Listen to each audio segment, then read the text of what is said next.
Hello, English language learners. In today's Business English Conversations lesson, we will learn how to speak politely to our colleagues when we're making requests or suggestions. Let's say you had scheduled a conference room, but when you arrived there with your team, someone else was occupying that conference room. How would you politely direct your team to another location? You could say, "Please go to the dining room." Or you could say, "How about using the dining room? It's empty at this time." Or, "Why don't we use the dining room? No one else is using it now." The first statement is not polite. The other two comments are questions, which are more polite because they identify an action that is appropriate. Let's say you're in a meeting, but it's going on too long. You want to ask the meeting leader for a 10-minute break. You could say, "We want a break."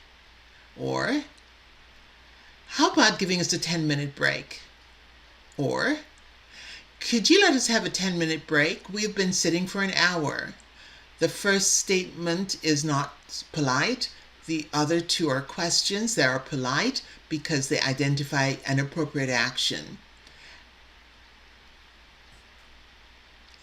Now, if your boss needs an English and Spanish language interpreter, but your boss doesn't know that you speak English and Spanish very well, and you want the job, you could say, "I want to interpret for you." Or, "If you like, I can interpret for you." Or, "Would you like me to interpret for you?"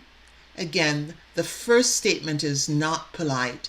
The other two comments are polite, they're questions, and they identify an appropriate action and a good reason for that action.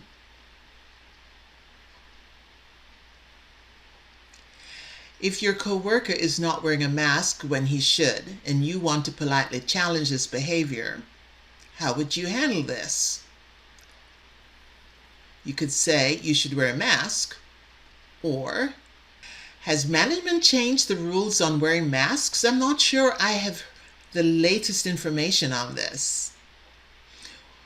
More appropriately, you could direct the situation to HR.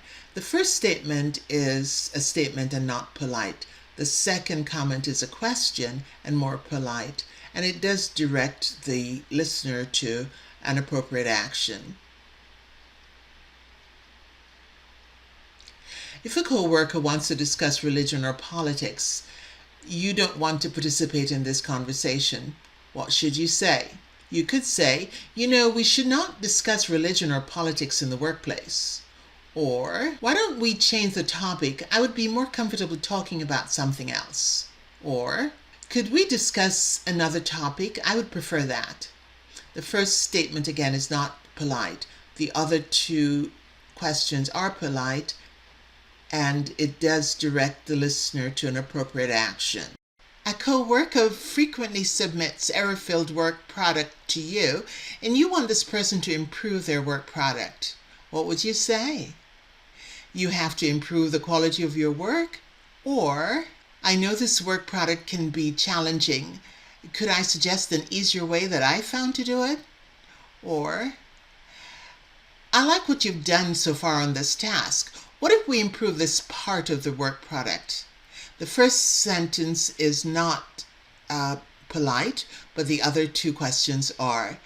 Notice the inclusion of could and can to sound even more polite. A coworker asks you for the same information many times. You want to suggest he makes notes to remember. You could say, "I have told you this information many times." Or, "Would writing this information down help you to remember?"